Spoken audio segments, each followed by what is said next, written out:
Guintubdan is a must-see, wonderful place of Rafael Salas Park in Negros Occidental. Guintubdan inhabits 7 waterfalls. They are named as Busay Oro, Abaga, Mayor Kapit for the Twin Falls, Easy, and Dalupian. Here, you can take long walks in the forests and inhale some of that fresh air. You will enjoy the calmness and quietness of the place. It is perfect for mountaineering and indeed good for exercise. The coldness of the mountain air welcomes you when you enter Barangay Araal in La Carlota City.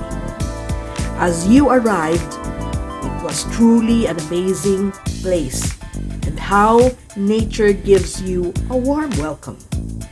It was magical after 30 minutes of trekking the trail going to Busay Oro.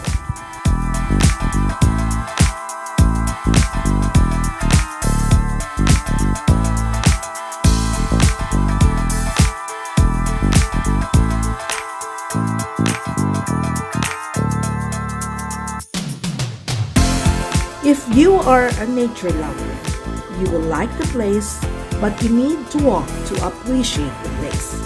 It is quite hilly and the water so cold as there's a waterfall after a short walk uphill.